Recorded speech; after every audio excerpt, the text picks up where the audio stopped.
Binge the full week of The Ray Taylor Show ad-free over at inspireddisorder.com/plus. This is The Ray Taylor Show.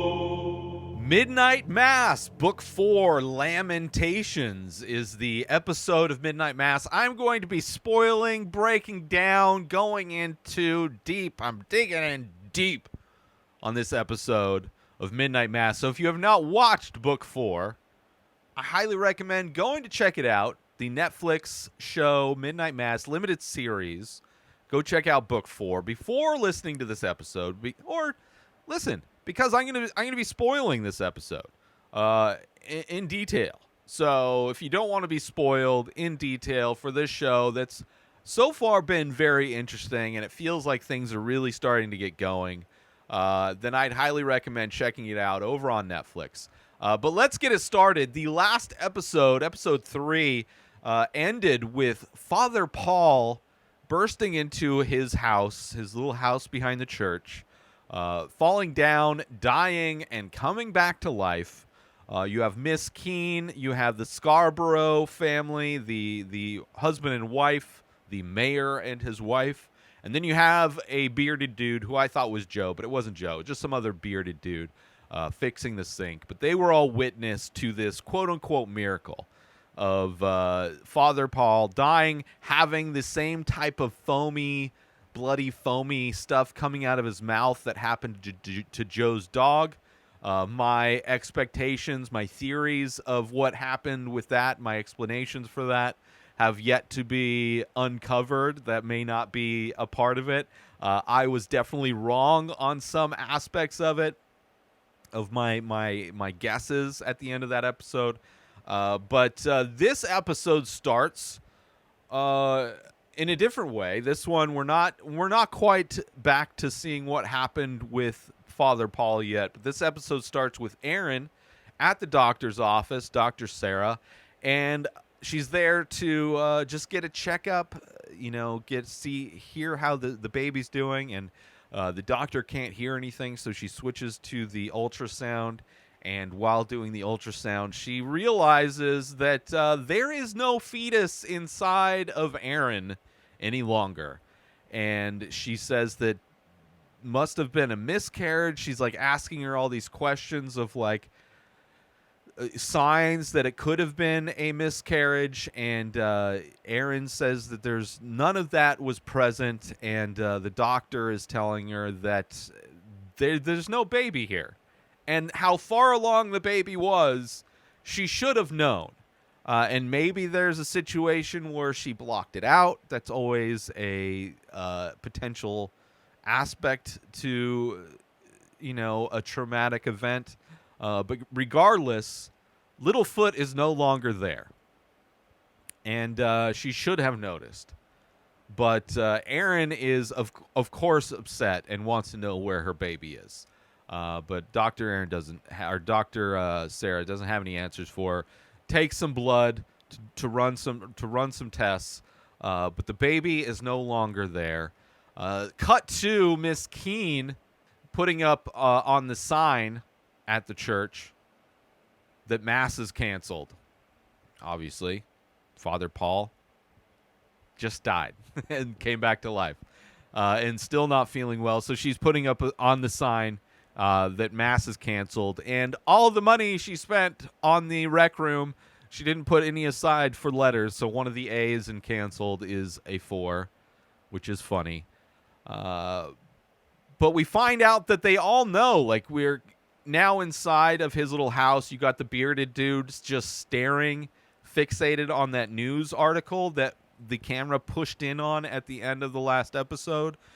So apparently all of them know that Father Paul is Monsignor Pruitt. And all of them are just okay with it. All of them know that Monsignor Pruitt, while in Jerusalem, was rejuvenated by an angel that he met.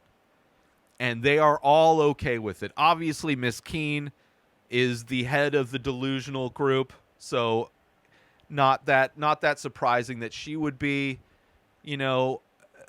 okay with this whole weird scenario.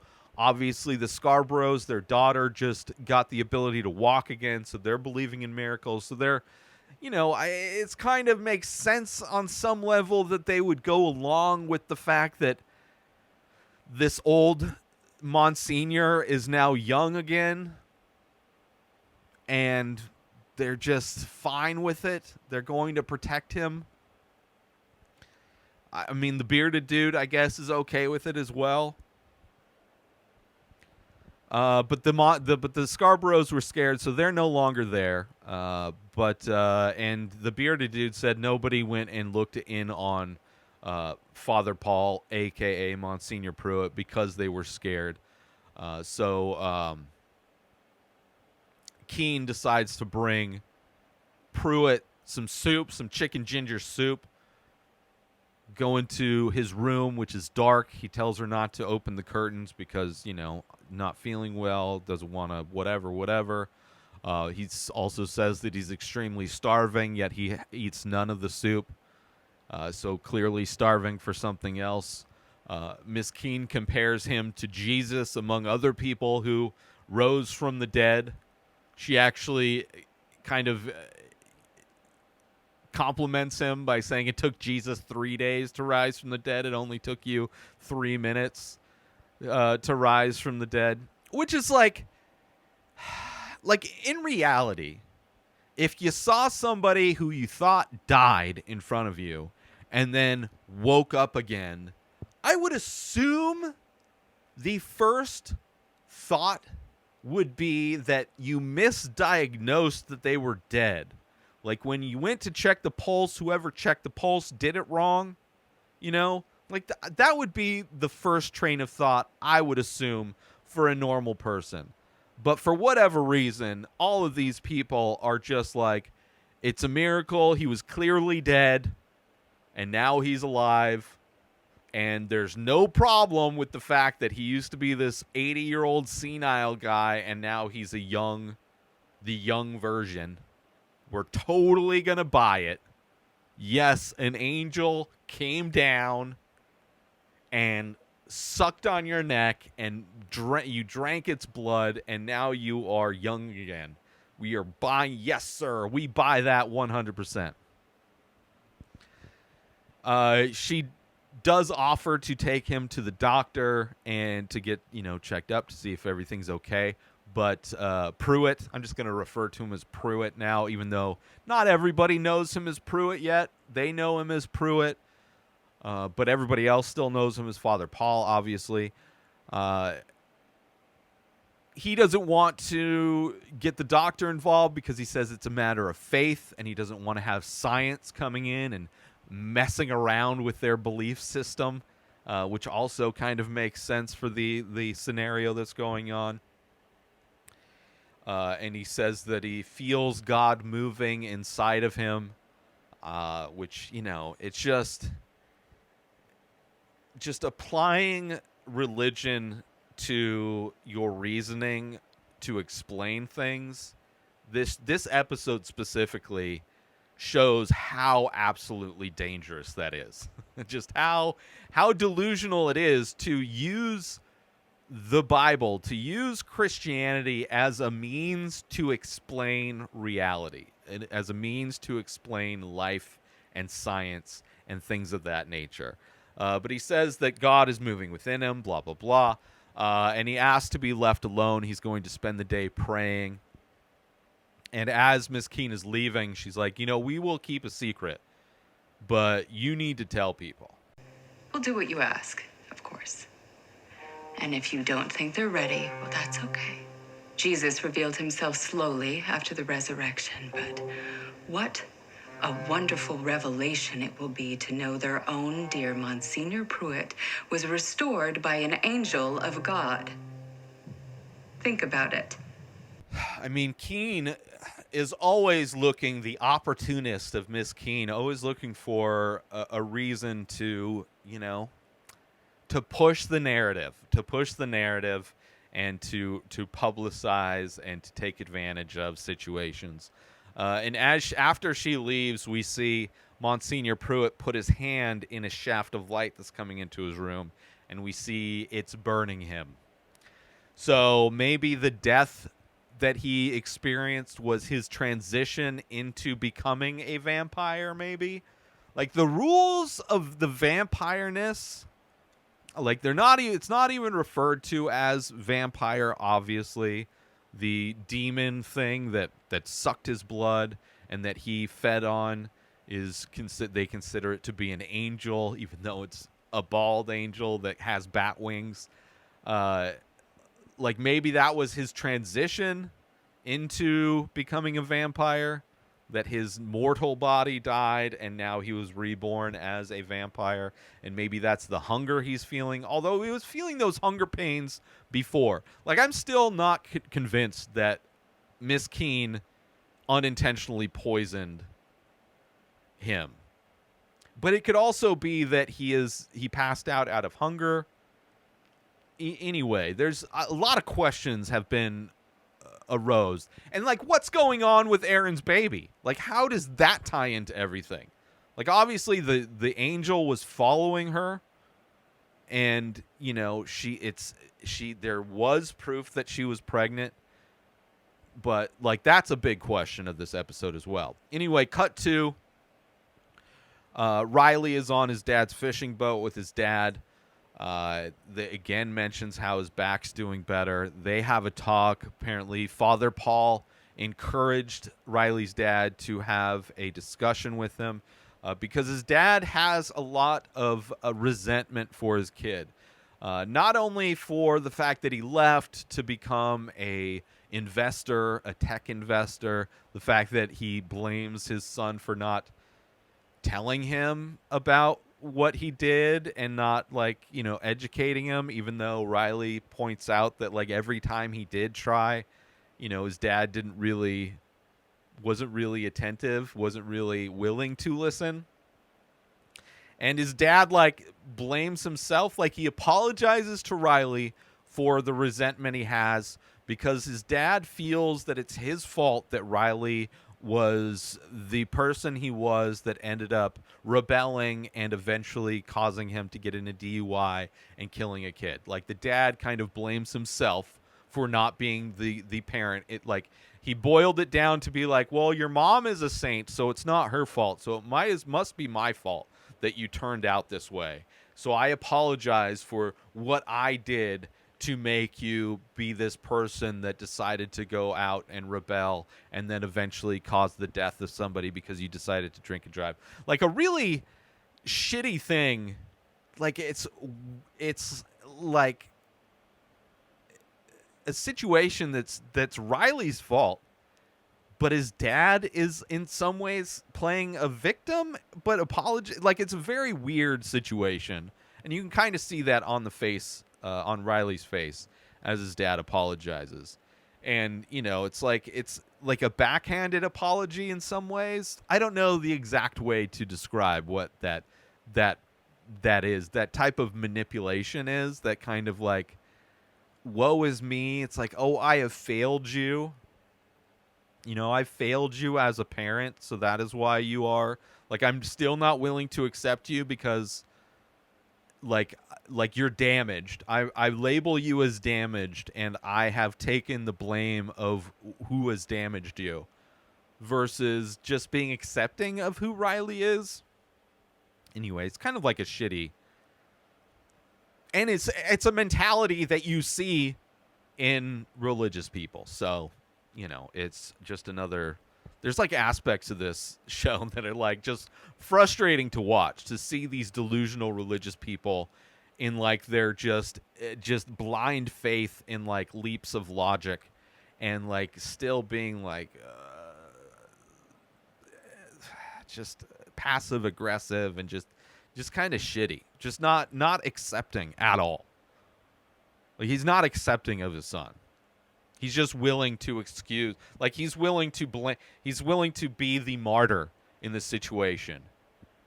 I have failed you, son. It is my fault. It is my reason you've turned out to be such a horrible person and to make such mistakes.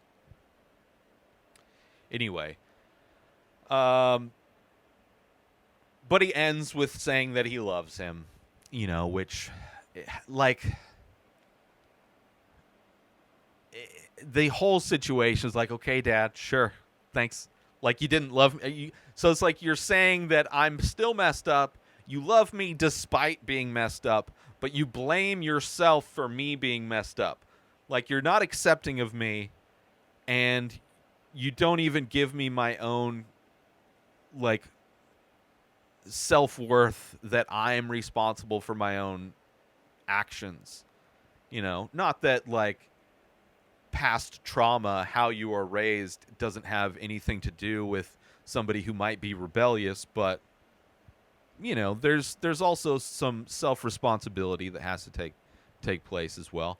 Anyway, cut back to Dr. Sarah is putting a label. She drew some blood from Erin. She's writing her name, E. Green, on the vial, the test tube.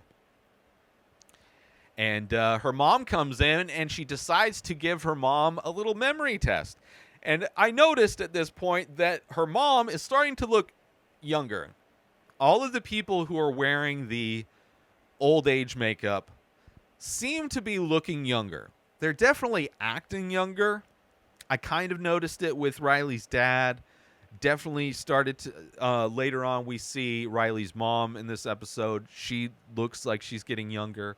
And then Sarah's mom, Miss Gunning, looks like she's getting younger as well. But she's doing this memory test, asking her what her chores were as a child, what she used to do to have fun. We find out that even when Miss Gunning was a child, that they would go to the Uppards to drink booze and to be with boys. So it's like the Uppards is not some big secret. It is the place that everybody on the island should know is the place where debauchery happens. It's the place that is kind of nobody would ever go if not to do those things.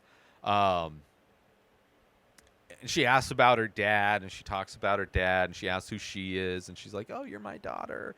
You're my doctor. The daughter. So her brain is there, clearly.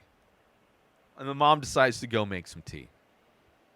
And as she leaves to go make some tea, the sun has shifted and is now hitting the test tube with Erin's blood, and we see the blood inside the test tube basically like boil over and then break the test tube. So like, Erin is a vampire, maybe? Or the baby, maybe her husband was a vampire and she was having a vampire baby? I don't know. Like, what's going on with Erin and her baby, or her fetus, is very weird. Like, it doesn't make any sense. It doesn't make any sense why. I mean, I guess maybe if she was getting the communion that was tainted, like maybe by drinking the communion that's tainted with the, or spiked with the vampire blood, that then starts to change your blood and is why there's regeneration. And maybe while it's making the older people feel young, maybe for Erin it reversed the pregnancy in some way. Maybe, like, her body consumed the fetus in some way. Like, that would be the only thing that could explain it,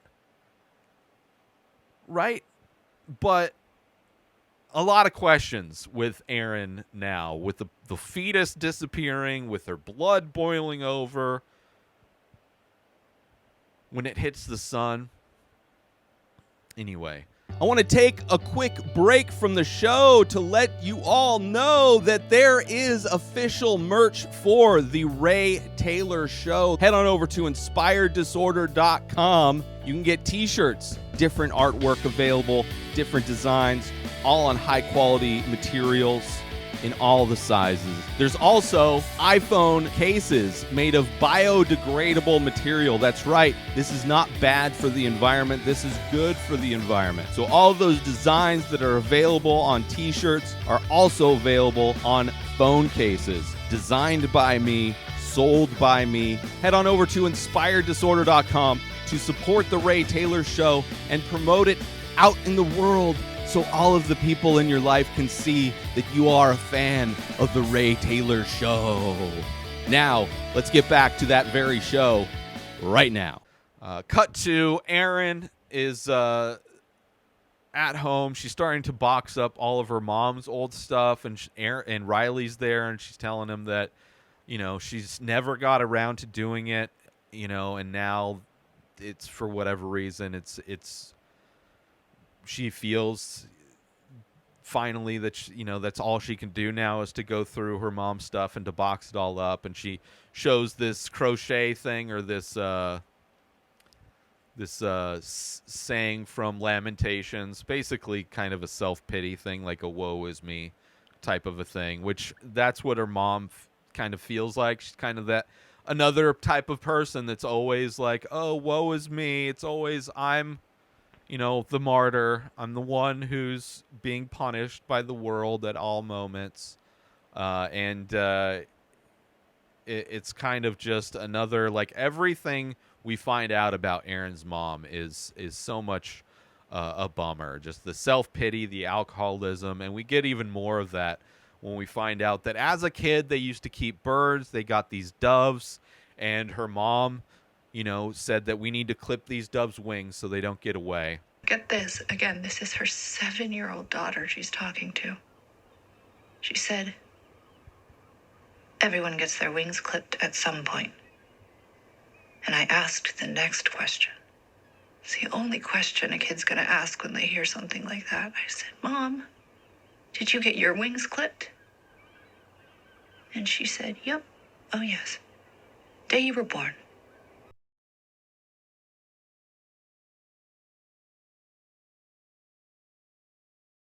Just knowing just everything about her mom, I knew that's what her response was gonna be when, like, talking about getting her wings clipped, knowing that the kid's gonna ask, Mom, when did you get your wings clipped? And then, like, clearly, like,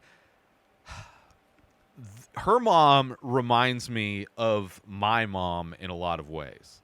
Not specifically, but there's definitely that feeling of, like, I was a burden. Just by virtue of how often I was sent to go live with other people, and my mom clearly wanting to still live her life and party and stuff like that, where I wasn't really the responsibility that she wanted. Like, almost like I was there to try and fix a failed relationship, and then when that relationship ended, I became the burden that she was responsible for. I don't know.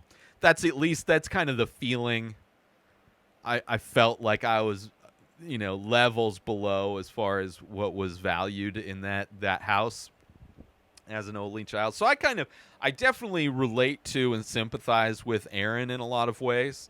And the story of that bird. And then after hearing that, she decides to let the bird go, and her mom hits her, obviously, because that's what abusive people who already blame you as the thing that clipped her wings. Like, I would be living a free life if not for you, child. Just she talks about how that abuse carried over, the thing you're raised into, you tend to repeat trauma. And she got in relationships, like when she left at 16, she did what she said she was going to do, leave. She was 16, she's going to be an actress, she's going to do all these things. And she ended up getting in a relationship that ended up being abusive as well. And it wasn't until she got pregnant, one day she took that pregnancy test. She woke up sick, took that pregnancy test, and saw that she was positive. That was the reason why she said Littlefoot saved her. Because that's when she decided to get out of that situation, finally. And it's like, and she said, she married her mother, because her husband, the guy that she married, was just as abusive in his own ways. And you see that. I have a friend that literally, like, she didn't marry, but she had a relationship with a dude that is exactly like her mom. Like, pathological liar, always playing the victim. Like, it's amazing to see how similarly people are just attracted to the same trauma over and over again. And, which is a lot to put on a baby. oh, you're the thing that saved me.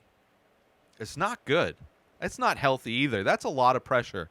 I mean, even if Littlefoot existed, didn't disappearing and existed, there's probably going to be some trauma there, because a lot of weight would have been put on the shoulders of that child, because that's the thing that they say, like, you can't add a human being to a situation as the thing to fix you, to change people. Like, there's so many people, they have kids thinking they're going to fix their relationship. They're going to change the person, or they are going to change. It's like, people only change when they want to change. Adding another human being to the mix is not going to make that happen. Sometimes people do change. Sometimes that's just temporary. Sometimes people just don't change. And then you just have a kid in a shitty situation as well. And, that kid probably would have had a lot of pressure to be this savior for Erin, if they had actually existed. So she's talking about her abusive relationship. And then Riley starts talking about his dream that he had. Because, she's talking about how she tried to get away and how she wanted to make this different life. And she ended up just repeating a lot of the same trauma. And then Riley's talking about these dreams that he had that we've seen, where he's in his rowboat. It's morning. The water's gray. It's morning time, but the sun hasn't come up yet. And he's in this rowboat. And he's off the coast of the island, and he has this huge urge to get away from the island. If only he had the oars, but he can't move. He can't physically use that boat to get away, and how he feels like he's stuck in the island. But he also says that he feels like that Erin has the ability to get out. Like, he believes that she could get out of this situation, which technically they both can. They're both grown adults. It is possible to move and get a job somewhere else. Is it hard? Yeah. It's hard. You don't have the community, you don't have the family support when you go move away somewhere. But people do it all the time. It is, and especially if you don't have kids, people with kids do it all the time. But if you don't have kids, it's even easier. But anyway, he believes she can do it. Doesn't really have faith in himself. And then she asks him to pray with her, so they end up praying. Eventually, they start doing the Lord's Prayer, and then we cut to Pruitt also doing the Lord's Prayer. But he is definitely in a situation of desperation. We see a great performance from the actor who plays Pruitt. Let me bring up his name real quick, because his performance throughout this episode is great. I mean, he's been great pretty much in all of the episodes so far. But I mean, his performance, here you go. Hamish Linklater. Hamish. Dude. I mean, your parents knew that you were going to be cast as a priest. His performance is amazing in this episode, because he's like, you see desperation in Father Paul and Mr. Pruitt. So he's saying the Lord's Prayer, and his stomach's growling, and he's got his rosary in his hand, cross in his hand, and he's squeezing it so tight that he ends up cutting himself, and his hand is bleeding. And because we know what he's hungry for, you see him grab the cross, and just, it's kind of a gory scene, cutting his hand, his palm open, and then just desperately sucking the blood out of the palm of his hand. Definitely fiending for the blood. Cut to Joe is praying. Same type of desperation, same type of hunger, but he's standing in front of the beer cooler at the grocery store. And we see the sheriff in the grocery store, because the sheriff's office is in the back of the grocery store, and he's asking how Joe's doing, and asking how his night's going to be. Like, are you going to get drunk tonight, Joe? Am I going to have to put you in the jail so, you know, you can sleep things off and then we wake up? Like, how are things going to go with you, Joe? And Joe, you know, struggling. I feel for Joe. You know, I obviously not a good guy, shot a kid, paralyzed the kid. Sure. But I feel for Joe. I feel for his pain. I know, like, I don't know exactly that feeling of addiction, but I know I've tasted it. You know, just as Father Paul is tasting that addiction. But I like Joe. Like, he's a damaged guy, but means well. He wants to do better. And we see that he finally, like, just walks away, tells the beer, fuck you, as he walks away. Or maybe telling the sheriff, fuck you as well. But he walks away, doesn't end up getting any beer. Cut to Pruitt is standing outside. It's nighttime. And he's kind of like testing to see if he's still going to get burned, putting his hand out from under the overhang of his little house there. And he's fine at the moonlight, so he's, you know, definitely tentative when he walks out. But he heads over to Miss Gunning because, of course, he missed her daily mass. So Dr. Sarah opens the door, lets him in. And when he goes to the old lady Gunning's room, she instantly recognizes him, and he walks in, and it's like two people. It's like an old reunion of friends, a friendly reunion of two people who are like, she sees that he's young again, and he gives her some, you know, like, religious type of explanation, and she's obviously, like everybody else, just like, sure, you're young now. That's super cool. That makes sense. I have no problem with it. I have zero questions. It's like, okay, sure. And she got less explanations than Miss Keene got, but he comes in, and she's experiencing change as well, so I guess kind of proves the point in some ways, I guess. But he comes in, they kind of hold hands, and he says, okay, we need to give you your communion. And they do that. Cut to Riley praying with Erin, or they prayed with Erin all day.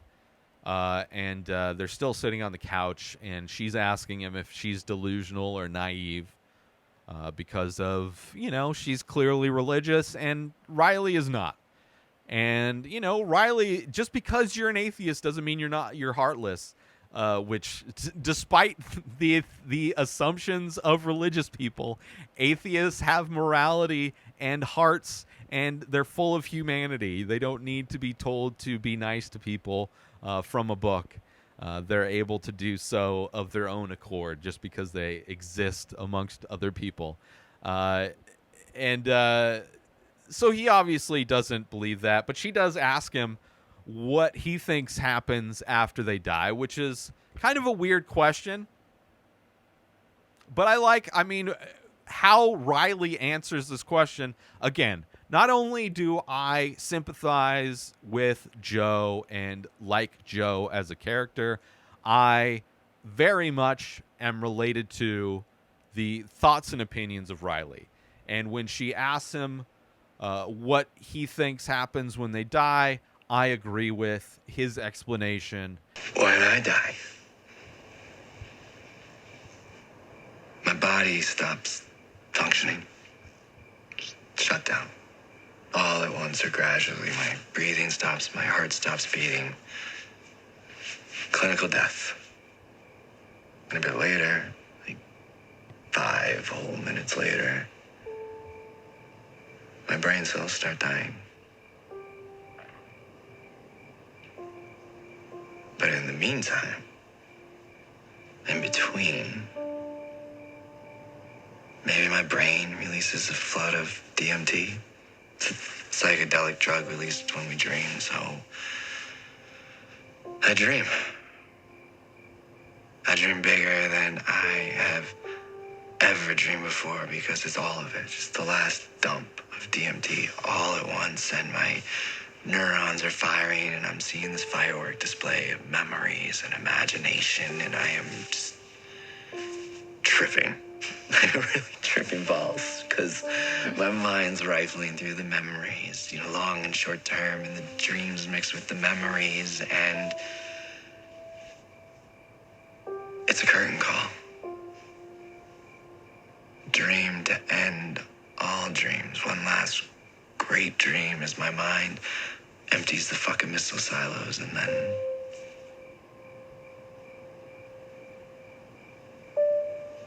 I stop.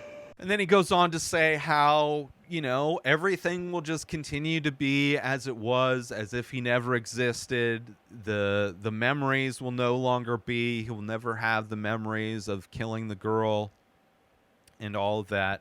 And then all the organisms that live in his skin and inside of his gut, they'll start to eat away at his corpse and decompose, and he will then, his carcass will then feed life. All the living things that live inside you and on you, on your skin, will feed off of you and help in the process of decomposition, and that will be his purpose. His purpose will be to continue on feeding life, and that eventually his atoms will disperse around the world as the things that lived on him and in him spread across the world, and his atoms will spread just like the stars in the sky. It's very beautiful how he describes it. And that is how I view what will happen. That's it. DMT jump, you maybe in that moment, time ceases to exist, and that split second of DMT experience becomes a new reality for you. Who knows? I've never done DMT, never done psychedelics, but everything I've heard, it makes sense. And, that's the idea is that DMT is released from the pineal gland, your third eye, and when you die, gets released as a way to help you mentally prepare for death. And that's it. You're done. You don't go to a magical land. But then he asks Erin what she thinks. And she doesn't want to talk about what happens to her when she dies. She wants to talk about what happened to her baby, which was a fetus. It wasn't a baby yet, in my opinion. Religion, especially in today's climate, how religious people view life very conveniently. I don't believe a human is alive until it comes out and proves itself to be alive. Otherwise, it's just a parasite. It's a growing parasite. It is a clump of cells that multiplies and is living off of a host. It is not functional as their own. It is not a viable thing. But of course, the way she describes it is that it was a baby, but it was a baby that was only ever sleeping. It was never able to wake up. And it was just down here for a short time, a short nap, to have a few dreams and then taken back up into heaven. And the way she describes heaven, it's a family reunion. She didn't mention her mom being there, but, she mentioned that her dad would be there. Not the baby's dad, but Erin's dad. Which we don't know. We haven't heard anything about him. No idea if he was even a good guy, but she assumes that he was a good guy because he's in heaven. And that heaven is just pure love, that you're surrounded by people that love you, and that there's all love there. And it's a very abstract kind of an idea, obviously. What is heaven? And, she gives her basic, what I would assume most religious people would say. She's like, it's not like rivers of diamonds and fluffy clouds and feathered wings. It's just pure love. Which, sure, that's a nice way to think of it, I guess. Sure. And the baby was alive, but she's like, the baby is magically grown up. What age? Who knows? Who knows what age that the fetus is now once it gets to heaven? Maybe it gets to choose. I don't know. There's a lot of holes in the description of heaven. when it comes to religious people, but it is what it is. She's going through a traumatic event, and Riley is definitely sympathetic to that. But that's the main point, is that you're not alone, and that you're kind of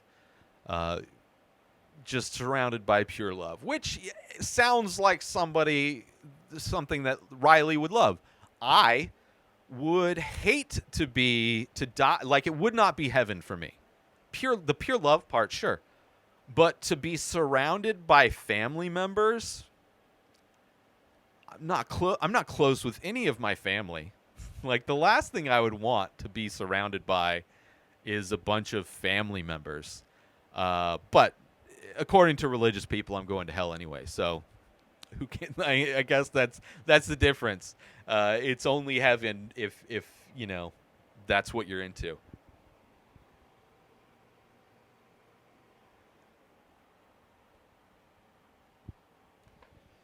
So anyway, she explains her thoughts of what heaven is, and then her and Riley hold hands.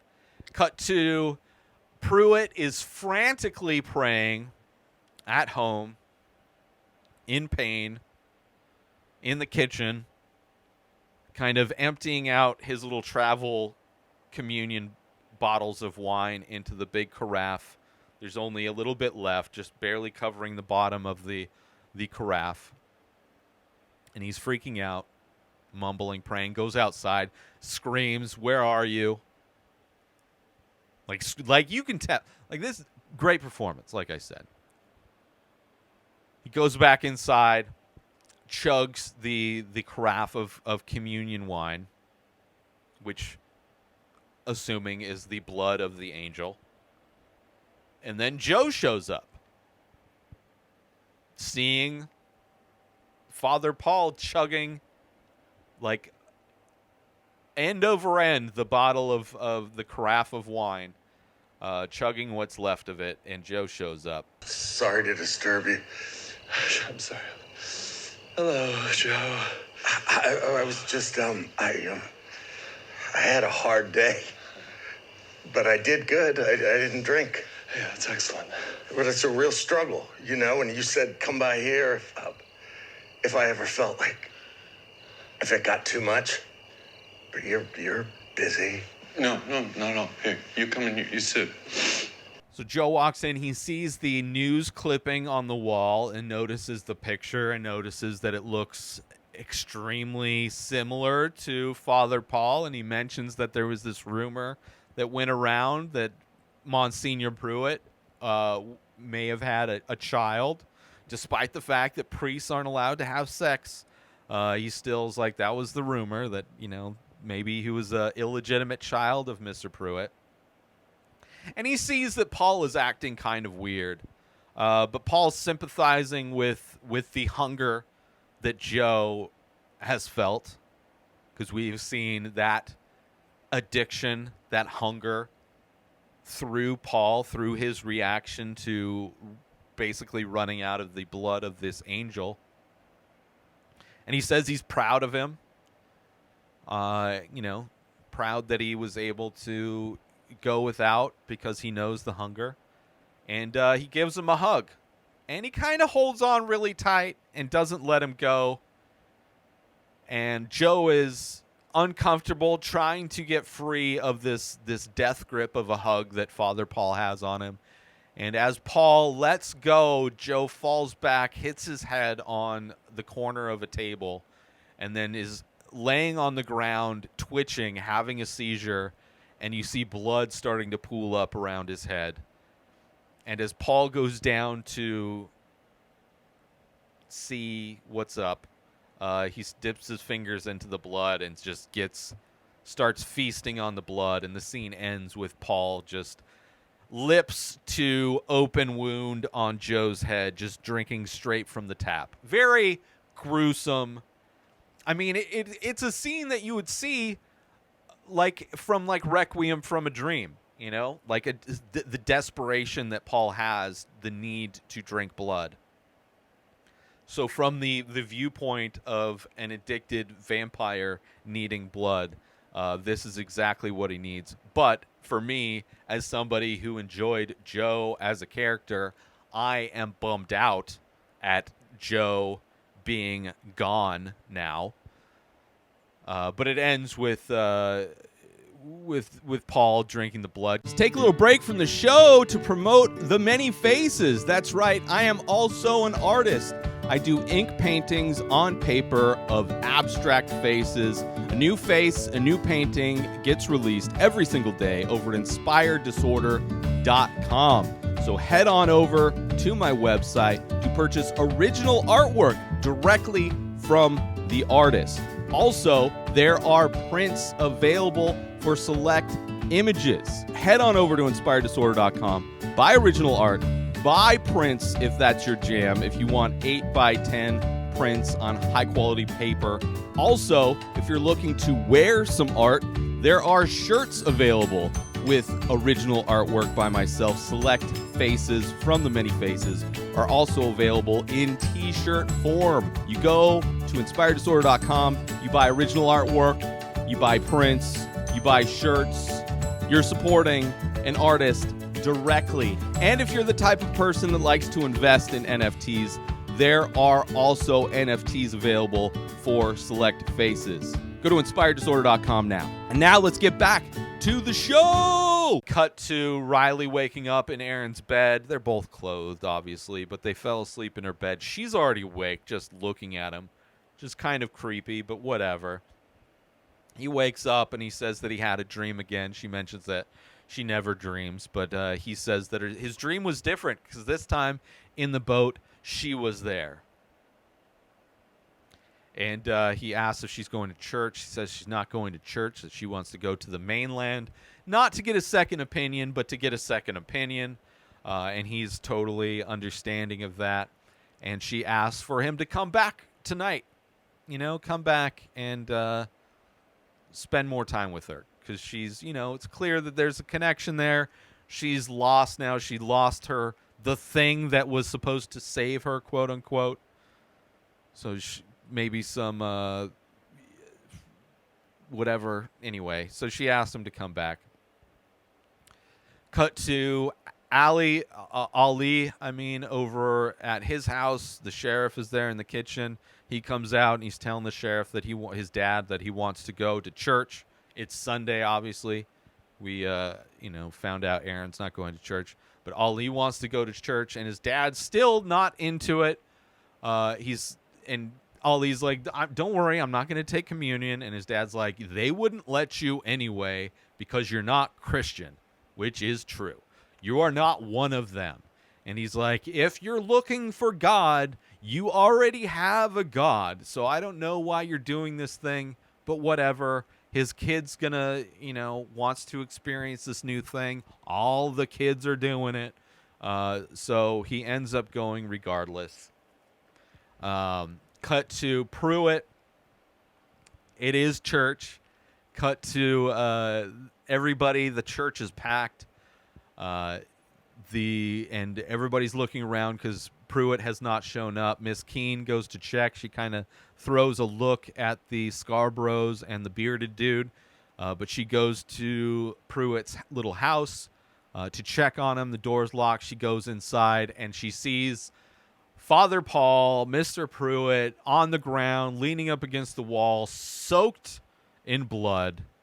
The blood-stained floor and the dead body of Joe. And she could not care less about the dead body of Joe. Obviously, she's a little taken back, but not that much. And she goes into action. She knows what to do. I don't know why. I don't know why. I don't know why. Hush. No, you don't have to say a thing. Not you. Not to me. We've got to... We've got to... get you cleaned up. Get you to the church. And then Mr. Pruitt, Monsignor Pruitt, shows her that he puts his hand in the sunlight that's peering through the window and shows that it burns him. And she's not fazed by that either. Like, does not care. She's already gotten over, this is like the mental goalpost moving of religious people, where it's like, I'm already believing that you were regenerated by a angel that sucked your blood in Jerusalem that followed you back. I believe that you're creating these miracles.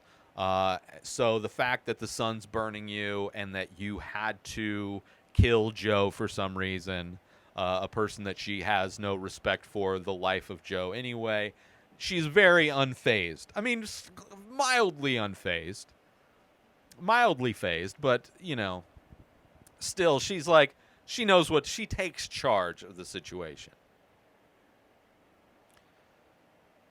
But not bothered really at all. So she goes back into the church. She says to the congregation that Mass is canceled, that, Father Paul is still dealing with this illness, and that Mass is going to be canceled. But Dolly, I think her name is, Mrs. Scarborough, is going to come up and she's going to lead you in some songs, and they'll do their own thing, so kind of have a thing, but they're not going to be any communion or whatever. And she leaves, and as Miss Keene leaves, the bearded dude and Mr. Scarborough follows her. Wade follows her, and they walk in, and she starts referring to Joe as it.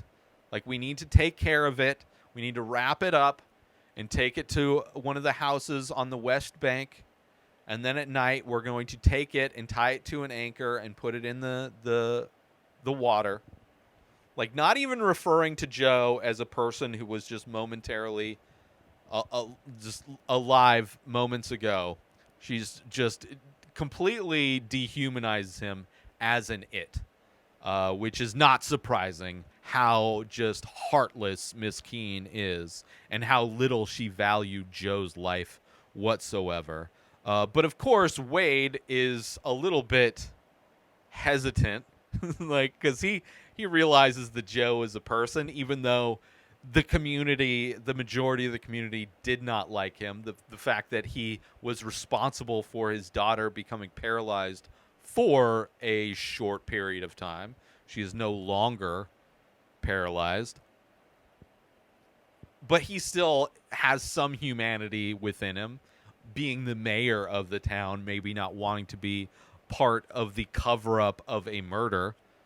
But slapped immediately by Mrs. Keene, and she's quoting the Bible, which the great thing about the Bible, that it like constantly contradicts itself within the pages of the Bible, that there's always quotes and things you can say for any given situation to justify any action. Because just as like the part of the Bible says thou shalt not kill, there's tons of reasons why you could kill somebody, why you should stone somebody. So it's like it's a catch-all for any kind of quote that you may need to justify whatever action you may have, as long as it's in the name of God.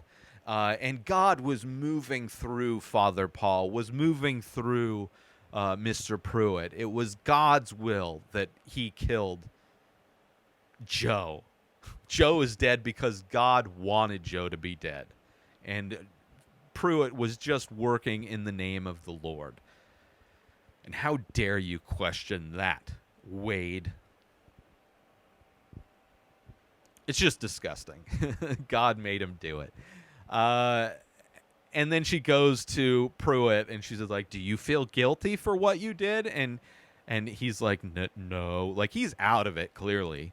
Because he's like, everybody's kind of in the reality of, like, a human was just slaughtered in this room, except for Miss Keene. She's the only one that really never cared about, doesn't really seem to care about anybody other than herself and power.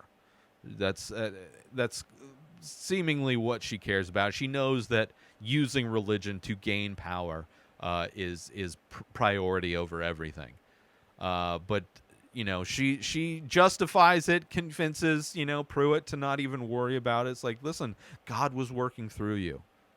It was God's will to kill Joe. You needed to kill Joe to continue with your miracles. Just disgusting. Cut to Erin on the mainland, doctor comes in, and the doctor's like, listen, there's no sign that you were ever pregnant. Like, when people are pregnant, their body shows these things, and they don't just disappear, even with a miscarriage. And it's like, not only does it not seem like you miscarried, it never seems like you were pregnant to begin with, which just makes that whole situation with Erin and the fetus even crazier. That's why I think maybe because of the blood, maybe it consumed. I don't know. I'm going to be very interested to see how they explain that, because it's clearly a big part of this episode with the baby disappearing. So it'll be interesting to see how this show explains that situation. Or it's just going to be a situation like where just people just, I don't know. They don't explain it. Either way. And then the doctor offers, like, maybe you should talk to somebody in our psych department, because, it's like she thinks that she just believed she was pregnant and never was, despite the fact that she saw her on the. She's like, well, I don't know what your doctor saw. I don't, based on what I've done with my tests, you show signs of a body that has never carried, never been pregnant. Very interesting. Cut to Riley is at the rec room, which is locked. He's showing up for his AA meeting, and then he looks over and he sees Pruitt standing on his porch staring at him very creepily. Just kind of hunched over and just super creepy. And he's like, hey, I didn't know if you're feeling well. I didn't know if this was still going on. But Pruitt walks over. Father Paul walks over and he's like, yeah, I'm feeling better. Let's go. So they have their meeting and they're kind of talking about Erin's miscarriage. And Riley asks what Father Paul would have said to her. And, he kind of stumbles through it, and he doesn't really know what he would have said necessarily, and that it's okay not to know, it's okay not to have answers, which is kind of an answer that Riley would agree with, that it's okay to not always have the answers for why things happen, right? God's will, maybe, whatever, who knows, which is also a very convenient thing for for a religion that's based on God's will. And it's like, well, it happened because God wanted it to happen. God allowed it to happen. God specifically chose for Lisa to walk again and for Erin's baby to disappear and for there to be no sign of it ever existing to begin with. And Riley mentions that, he kind of wants to wait. Father Paul asks for his whatever next step he's on in the 12-step program. And he's like, I was kind of hoping that we could wait for Joe. And he's like, Joe's not showing up today. And he gives the excuse that Joe went to the mainland to visit his sister. But obviously Riley knows that's bullshit, because Riley knows that Joe's sister is dead. Now, it could have been misconstrued as he's going to visit his sister's grave. Obviously, it wasn't worded that way, and obviously we know that Joe is dead, but Riley is like, this guy's lying to me. Riley knows he's lying to me. Because he didn't go visit his sister, and he knows he probably would have said something like he's not comfortable going to the mainland. Cut to Riley's at dinner. And his mom is praising Ali for going to church, showing up to church, and how difficult that must be because of his dad's religion. And she's just like, it's a miracle of what Father Paul has done for this island. And afterwards, she's talking with Riley, who's getting ready to go over to Erin's house. And she's telling him about when he was a kid and how, he wondered why the island, everybody who lived on the island didn't live in tree houses like Swiss Family Robinson, and that his mom said that, we didn't shipwreck here. It's like, this is where we are, this is where we live. And Riley never felt like he lived here. He always felt like he was stuck here. And that's still something that, even in his dream, is something that he kind of feels to this day.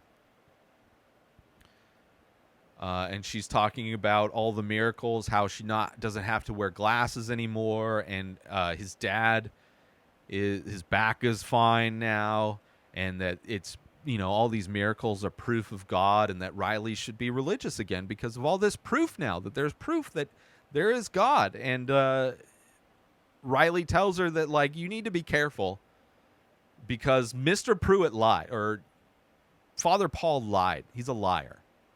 Okay, he lied to me, and who knows what else he's being dishonest about. If you're going to be the man of the Lord, you should never lie. For the same, just another reason why I love Riley, why I relate to Riley. It's like when I notice people lie, like that is, you are a different type of a person to me now. Especially over something as minute as far as Joe, lying about Joe going to, like, if I know you're capable of lying, then I will always take everything you say and filter it through. Is that a lie? Is that not a lie? I will ask questions in order to suss out if you are being truthful or not. And usually people who lie tend to lie a lot, like, especially if they lie about little things. Like, it's something that, like, people that like live a lie feel very comfortable lying about any and all things that just make it more convenient for their narrative. But he warns her not to trust him. So cut to, at the rec center, we have Pruitt just frantically praying. My guardian dear to whom God's love comes me. Stay me on my side till I am guard to ruling. Angel of God, please, please, please, please, please. Where are you? Where are you? Please, please, please, please. Angel of God, my God, dear to whom God's love comes me. Everything stay me on my side. Like God, ruling God. Angel of God, my God, dear to whom God's love comes me. Everything stay me on my side. Like God, ruling God. Angel of God, my God, dear to whom God's love comes me. Everything stay me on my side. Oh, thank God. Where have you been? Just like pacing back and forth, and of course the angel shows up, and he, where have you been? And he's desperate. He's out of the sacrament. You have the carafe sitting on the table just at the front of the rec room, and the angel goes over and cuts open his wrist and starts bleeding, filling up the carafe again. And it's you see what's going on, and then cut to Riley. Showing up to Erin's house, but not going in. He's outside, and he pauses, and he's like, I got to talk to, like, clearly he wants to go confront Paul. He's like, his sister? And then he's walking over, and I'm like, no, don't go to the rec room. And Riley walks to the rec room, and he sees the door is open to the rec room, and he walks into the rec room, and he sees Father Paul on his knees praying. And he sees this tall guy, looks over, and he's like taken aback because he sees this tall guy that he saw, same thing that he saw on the beach, wearing the hat and the coat, glowing red eyes, and then he gets attacked. I'm like, this show is killing all of the people that I like in this show. There's so few characters that I even can stand in this show, and it's like surrounded by a religion that I cannot stand. And then Riley gets attacked.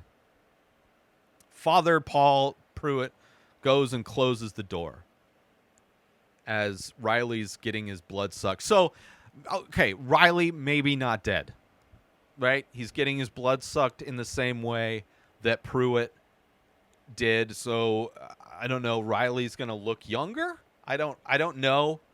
Obviously, the next episode, I mean, that's the end of this episode. That's how this episode ends, with Riley getting his neck sucked by this angel, demon angel. So I don't know if Riley's dead. I don't know if he's going to turn into a vampire, if he's going to look younger. I don't know what's up. So many questions. Like, this episode is a turning point, right? Where either I'm not going to like where this show is going, or it's clearly the rubber's hit the road,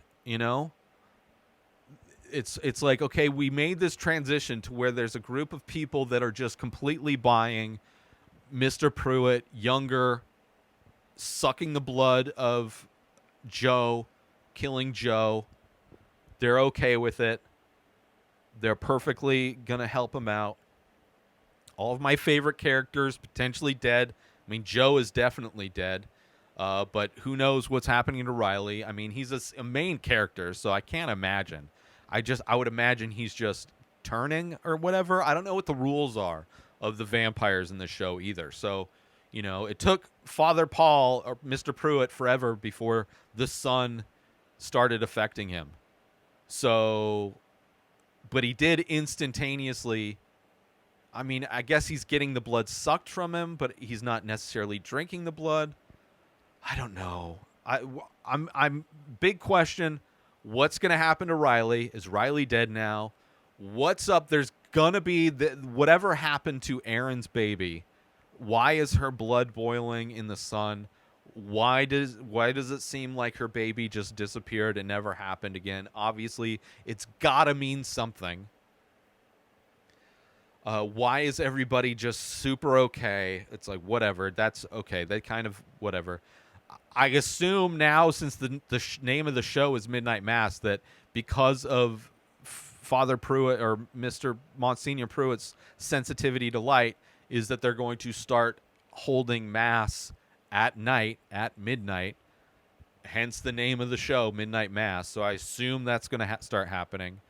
And just what happened to the disappearing fetus. Questions, major questions. You know, interesting to see what happened. This is like the midway point. There's only 7 episodes in this show, so episode 4 is the midway point. So it's clearly we're on the downhill. It's all downhill from here. Things are going to start happening pretty drastically. I mean, people are already starting to get picked off. But yeah, I'm interested to see where the show goes because I'm not happy with the way this ended. Like two of the characters that I enjoyed the most, that I related to the most. I mean, I guess Sheriff is still around. I like the Sheriff. Not necessarily a big fan. Erin kind of feels after, you know, she definitely seems a little delusional and naive. I know she asked Riley if that's what he thought his opinion of her was, and I'm watching this going, yeah, kind of. You think heaven is a family reunion that's full of pure love. I don't know any family reunion that's ever been pure love. It is like this. It's like a romantic idea of best case scenario that doesn't make any sense. Like, why would that be heaven? It's everybody would love to be around family at all times? Like, no. People that are like super close with their family is really weird to me. It's like a red flag. It's like, that's what? It just, I don't know. It's foreign to me. Anyway, I'm interested to see where the show goes from here. But that was it. Episode 4, Lamentations. The next episode is something. My laptop's not moving. So we'll see what next episode 5, book 5, what happens there. New episodes of The Ray Taylor Show come out every single day. Subscribe on YouTube and everywhere our podcasts are found. Binge the full week over at inspireddisorder.com/plus. Buy Ray Taylor Show merch over at inspireddisorder.com. And follow the show on Instagram at Ray Taylor Show. Have a wonderful day, everybody. Peace out! Today is the day where you wake up and you realize that everything that you've been dreaming about, everything that you've been wanting, every goal and wish and hope that you've ever had can become real. Dreams can come true. What you manifest in your mind, you can bring to reality.